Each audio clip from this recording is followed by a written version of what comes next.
श्री साईं व्रत कथा। सालों पहले एक गांव में कोकिला और महेश भाई नाम के पति पत्नी रहते थे। उनका जीवन सुख के साथ बीत रहा था। दोनों में प्रेम और स्नेह भी बहुत था। लेकिन कभी कभी कोकिला के पति महेश गुस्से में पत्नी से झगड़ा कर लेता था। कुछ समय बाद जब उसका गुस्सा शांत होता तो उसे अपने किए पर शर्मिंदगी भी होती थी। कोकिला को पता था कि उसके पति को अपने व्यवसाय से फायदा नहीं हो रहा है, जिसकी वजह से उसका स्वभाव चिड़चिड़ा हो गया है। इसी वजह से कोकिला पलटकर कोई जवाब नहीं देती थी। काम सही से न चलने के कारण महेश का ज़्यादातर समय घर पर ही बीत रहा था। उसकी पत्नी बड़ी ही धार्मिक स्वभाव की थी। घर में खुशियाँ लाने के लिए वो धर्म कर्म करती रहती थी। एक दिन दोपहर के समय उसके घर में एक बूढ़े महात्मा आए। उनके चेहरे के तेज को देखकर दोनों का सिर श्रद्धा से झुक गया।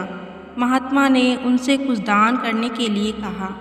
कोकिला ने महात्मा को भिक्षा में दाल और चावल दिए और प्रणाम करके उनके सामने बैठ गई।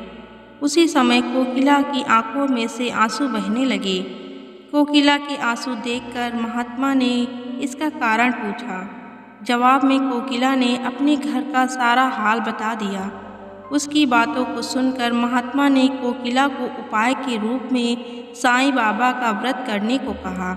साथ ही इसकी विधि बताते हुए बोले कि लगातार 9 गुरुवार तक एक समय खाना खाकर पूरी विधि से साईं बाबा की पूजा करने से उसके सारे दुख दूर हो जाएंगे।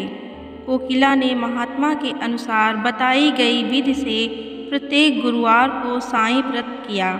फिर आखिरी यानी 9वें गुरुवार को उसे गरीबों को भोजन कराना और साईं पुस्तकें बांटनी थी। किसी तरह से खाना और किताबों का इंतजाम करके कोकिला ने ये सब काम पूरा किया। जैसे ही यह सारे कार्य समाप्त हुए, कोकिला के घर में होने वाले झगड़े और महेश भाई के कारोबार में आई अड़चनें दूर हो गईं। अब दोनों पति पत्नी सुख से अपनी जिंदगी जी रहे थे। एक दिन कोकिला की जेठानी और कोकिला आपस में घर परिवार से जुड़ी बातें करने लगे। उसी समय कोकिला की जेठानी ने उसे बताया कि उसके बच्चों का मन पढ़ाई में नहीं लगता और वो स्कूल की हर परीक्षा में फेल हो जाता है। जेठानी की बातें सुनकर कोकिला का मन भर आया। उसने तुरंत साईं व्रत के बारे में अपनी जेठानी को बताया। पहले कोकिला ने अपने घर का किस्सा सुनाया कि वो कितने परेशान थे और साईं बाबा की कृपा से आज कितने सुखी हैं। उसके बाद कोकिला ने अपनी जेठानी को पूरे 9 गुरुवार साईं व्रत करने को कहा और उसकी विधि भी बताई। कोकिला की जेठानी ने ठीक वैसा ही किया और कुछ ही समय में उसके जीवन का संकट भी दूर हो गया। उसका बच्चे का मन पढ़ाई में लगने लगा और उसके अच्छे अंक आने लगे।